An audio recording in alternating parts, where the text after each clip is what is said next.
మన తెలుగు 2 రాష్ట్రాల్లో హెచ్ఐవి వల్ల 44,000 మంది చనిపోయారు. ఆంధ్రాలో 32, తెలంగాణలో ఒక 12,000 మంది. ఈ కౌంట్ చాలా తక్కువ. ఇప్పుడు 26 స్టార్ట్ అయింది కదా, ఇక్కడ నుంచి ఇంకా ఆ కౌంట్ ఇంకా పెరుగుద్ది. ఇది ఎలా ఉందంటే స్టాలిన్ సినిమాలో ఒక పెద్ద రియాక్షన్ ఇది. సరే, ఆ విషయం పక్కన పెట్టండి. లవర్స్ డే వస్తుంది. మీరు ఎంజాయ్ చేయాలనుకుంటే మీ లవర్ తోనో లేదంటే మీ వైఫ్ తోనో చేయండి. అంతేగాని ఎవరితో పరిచయం అయింది కదా, ఏదో నీ టాలెంట్ కి పడిపోయింది అని చెప్పి దాంతో వెళ్ళిపోదాం, దాన్ని నేసేద్దాం అని అనుకుంటే 5 నిమిషాలు సుఖానికి వెళ్ళి మొత్తం నీ జీవితాన్ని నాశనం చేసుకుంటావా? ఒకసారి ఆలోచించు. నేను ఒక చిన్న స్టోరీ చెప్తా. అమ్మాయి పేరు చెప్పకూడదు కాబట్టి చెప్పట్లేదు. ఆ అమ్మాయిని నాకు తెలిసిన ముగ్గురు వేశారు దాన్ని.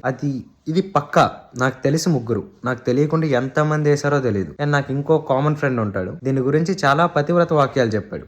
అది చాలా మంచిది అలా ఇలా అని చెప్పి. ఆడికి తెలియని విషయం ఏంటంటే ఇది ఆల్రెడీ చాలా మందితో చేసింది. ఏదో నీ టాలెంట్ ఒకదాయి పడిపోయింది చాలా మంచిది అని చెప్పి సర్టిఫికేట్ ఇవ్వద్దు ఎప్పుడు. ఎందుకంటే ఈ జనరేషన్ నీకు అర్థం కాదు. అరే, నువ్వు ఒక విషయం ఆలోచించు. నువ్వు ఒక 1 month చార్జ్ చేస్తే నీకు అది ఇంప్రెస్ అయిపోయిందంటే అది నీకంటే ముందు ఎంత మందిని చూసిందో ఒకసారి ఆలోచించు. 5 నిమిషాలు సుఖాన్ని పోయి ఇలాంటి ఎదవన్నీ తెచ్చుకోవద్దు. చాలా జాగ్రత్తగా ఉండండి. ఎంజాయ్ చేయండి బావ, తప్పులేదు. కాకపోతే అది మీ పార్ట్నర్ తో ఎంజాయ్ చేయండి. అర్థమవుతుందా? బయట ఉన్న స్క్రాప్ తో చేశారనుకో ఇలాంటివే వస్తాయి. సో జాగ్రత్తగా వ్యాలంటైన్స్ డే ఎంజాయ్ చేయండి. మనకంటే అలాంటి అదృష్టాలు లేవు. ఏం చేద్దాం, కానీ ఈ సంవత్సరం కూడా అంతే ఇంకా.